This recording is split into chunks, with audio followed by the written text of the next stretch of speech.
La existencia de los derechos humanos es algo moralmente necesario e imprescindible. Pero esto no quiere decir que los derechos humanos no sean un concepto imperfecto, insuficiente y arbitrario.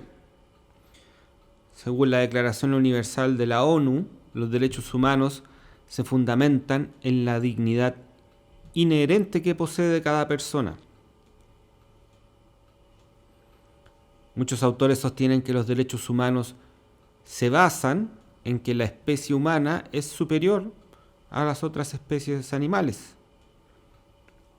La dignidad inherente de cada humano opera como un dispositivo que, por un lado, iguala a todos los humanos, por lo menos en el papel, y por otro lado, los separa jerárquicamente de los animales no humanos. Ahora bien, ¿cuál es la facultad o característica que posee un humano como para que se le reconozca su dignidad solo por nacer? Una persona torturada por la policía o un agente del Estado sufre un trato que atenta contra su dignidad. Pero bien, respecto de los pollos que son criados industrialmente por las cadenas de comida rápida, a los que hacen engordar a un nivel tan extremo que ni siquiera son capaces de sostenerse en pie, ¿son víctimas de un trato abiertamente indigno?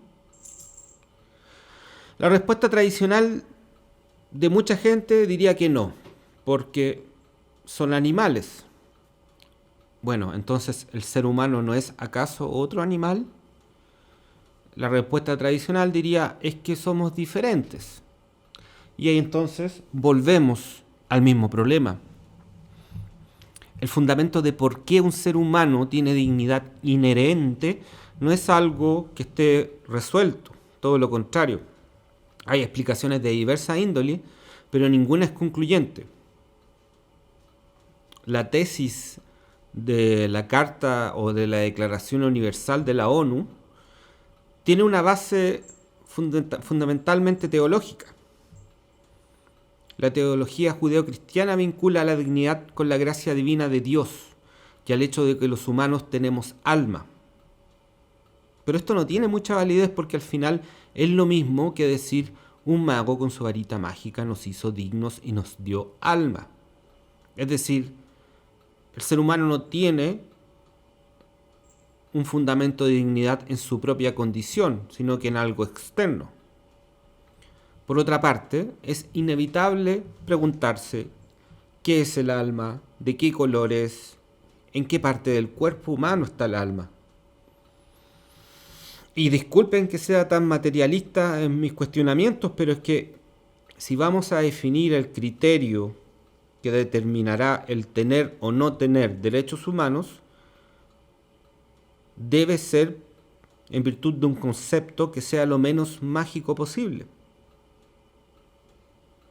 Y bueno, por eso hay doctrinas que fundan la dignidad humana intrínseca en virtud de la capacidad del ser humano de ser racional, de tener emociones, de tener lenguaje, de saber distinguir el bien del mal, etc. Pero todos esos rasgos, conformes a los actuales descubrimientos de la etología animal, también existen en los animales. Los animales no humanos son capaces de desarrollar sentimientos. Muchos lloran con la película Hachiko, la de Richard Gere, que está basada en hechos reales. Asimismo, también entre animales no humanos existe el altruismo, la reciprocidad y la cooperación. Por ejemplo, hay cierto tipo de lobos que no atacan a los cachorros de ciertos primates, puesto que buscan cazar a los roedores que atraen los primates. Ahora, los simios y los cuervos, por ejemplo, entre otros animales, usan herramientas. Y en lo que respecta al lenguaje, los animales también poseen lenguaje. y lo usan para diversos propósitos. Los delfines y los loros se llaman entre sí por sus nombres, las ballenas conversan a la distancia y se cree que cantan canciones. Hay unos pájaros que se llaman drongos de cola de horquilla que imitan el ruido que hacen los depredadores para asustar a otros animales y robarles la comida, etcétera. Incluso hay algunos que llegan más lejos. Hay pensadores que afirman que la política es más antigua que la humanidad, pues se cree que ha sido desarrollada por los animales en la organización de sus comunidades y sus relaciones interpersonales. Entre 1974 y 1978, en un parque nacional de Tanzania, se registró una guerra entre chimpancés. Y en esta guerra hubo asesinatos premeditados, se usaron estrategias de ataque, se cometieron secuestros y bueno, otras actitudes que son muy propias del ser humano. Una de las tantas hipótesis planteadas de por qué se desató esta guerra es porque había muy pocas hembras fértiles en la comunidad simia. Y bueno, si consideramos que la guerra, según Carl von Clausewitz, es una continuación de las relaciones políticas por otros medios, estos chimpancés habrían estado haciendo política, tal como lo hicieron los antiguos ciudadanos romanos que cometieron el secuestro de las Sabinas. Pero bueno, supongamos que todo lo expuesto respecto a la etología animal no es así. Existe otra problemática en la supuesta exclusividad de la dignidad humana. Si un animal no humano puede ser objeto de experimentos científicos toda vez que no es titular de derechos, en cuanto no tiene dignidad inherente, pues no es racional ni se comunica mediante un lenguaje, por ejemplo, entonces bajo esta lógica también podrían hacerse experimentos científicos en aquellos seres humanos discapacitados mentalmente o con un bebé de meses que no tiene racionalidad ni un lenguaje desarrollado.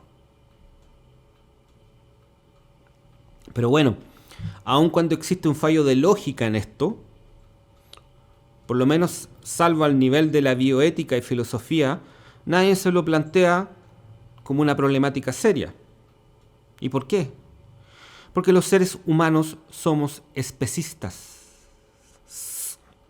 Y aunque sea un concepto algo gastado por los activistas animalistas que usan chasquilla, no deja de ser cierto. Discriminamos a todos aquellos animales no humanos simplemente por no ser humanos. Somos arbitrarios tanto a la hora de considerarnos como titulares de derechos humanos, los reyes de la creación, y somos arbitrarios como para considerar cuáles animales merecen nuestra simpatía y cuáles no. En efecto, consideramos poco menos que salvajes a los asiáticos de Corea del Sur y China por comer perros. Pero en la India la vaca es sagrada y es venerada como fuente de alimento y símbolo de vida y que nunca debe ser sacrificada. Pero por otra parte, en Occidente y en la periferia en que vivimos, nos gusta tanto la carne de vacuno que el ganado es responsable, o mejor dicho, causa hasta el 14% de todas las emisiones de efecto invernadero en el planeta. Ahora, ¿por qué unas prácticas alimenticias nos parecen perversas y por otro lado creemos que los hindúes le dan color con las vacas? Por la pura arbitrariedad que nos da la cultura. En este caso, la distinción que hacemos se basa en la cualidad emocional que le asignamos a ciertas especies animales. En este caso, la mascotización o sacralización religiosa de un animal. Cuando era muy pequeño teníamos en la casa una pareja de conejos de mascota. Y como estos conejos no usaban condón, ni ella tomaba pastillas, al poco tiempo hubo una inevitable explosión demográfica de conejitos. Pero como eran los años 80 y la sensibilidad no estaba de moda entonces, todos los conejos fueron sacrificados. Una mañana mi padre, creyéndose un guaso experto en la materia, fue al patio y a cada conejo le daba un golpe en la cabeza con un palo. Pero claramente era un citadino sin expertise en el asunto y no lograba el objetivo de matarlos rápida e indoloramente. Los conejos seguían vivos en el piso, retorciéndose de dolor, agonizando. Mi viejo cocinó los conejos y los sirvió ese mismo día a la hora del almuerzo. Cuando tuve el plato de conejo muerto con arroz frente a mí, no pude comer. Me puse a vomitar. De más está decir que nunca he comido conejo. Aunque tampoco es un gran mérito ni una gran renuncia, porque tampoco es que vendan carne de conejo en todos lados. ¿Cierto, Perlita? ¿Ves? Pero bueno, ¿por qué me da asco comer conejo hasta el día de hoy? En circunstancias de que hace unas semanas atrás comí vacuno, entraña y costillar de cerdo, hasta quedar hinchado como un perro envenenado. Por la arbitrariedad que otorga el vínculo emocional. A los conejos los vi crecer, vi cómo los mataron y cómo los despellejaron.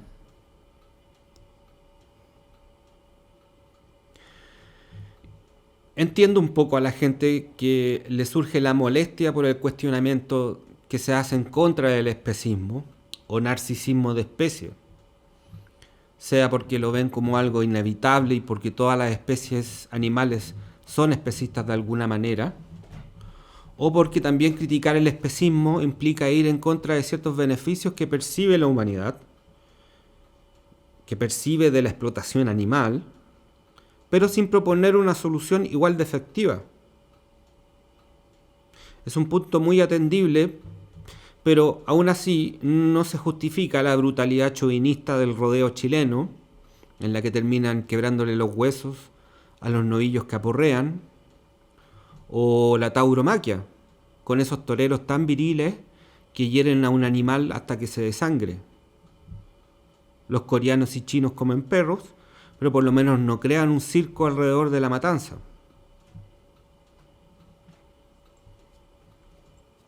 El tema es complejo por donde se le mire, porque en el caso en que se decida proteger los derechos de los animales no humanos, se generan problemas, algunos de implicaciones económicas, como por ejemplo, cómo cambiar la matriz alimenticia de gran parte de la población mundial.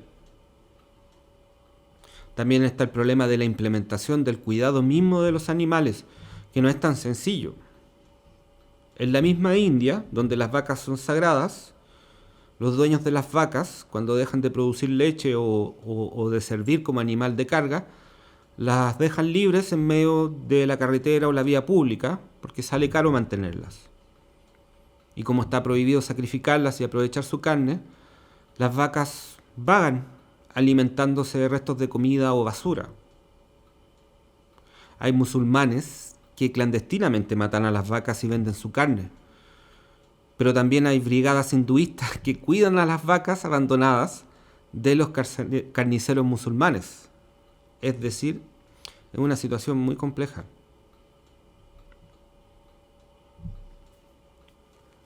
Aquellos que buscan derribar la frontera interespecie que establece el especismo hablan de que hay una continuidad entre todos los animales, incluyendo al Homo sapiens.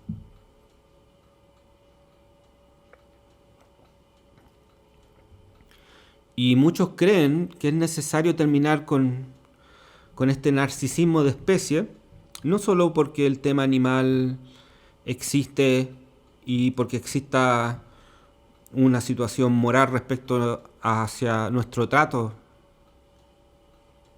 sino porque hay implicancias también respecto de cómo nos tratamos entre nosotros los humanos. En otras palabras, el cómo tratamos a los animales puede constituir una referencia de cómo nos tratamos a nosotros mismos, como humanos. Hay un estudio hecho por unos psicólogos sociales gringos que ha demostrado que el especismo o el supremacismo humano puede estar relacionado con actitudes negativas hacia ciertos grupos humanos étnicos externos de una comunidad. Este estudio concluyó que el especismo es una expresión de un poder competitivo, de dominación social, y que está presente de forma tácita en los sistemas de creencias.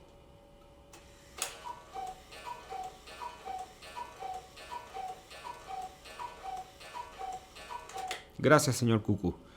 En síntesis, la necesidad de dominio es tan generalizada que desde los animales no humanos el sentimiento de dominación se extiende hacia otros humanos. Y por ello existe un prejuicio étnico o racial que busca mantener estas desigualdades. De hecho, si se dan cuenta, lo primero que se hace para poder operar en contra de un cierto grupo étnico o migrante es justamente darle características de animales, es decir, deshumanizándolos.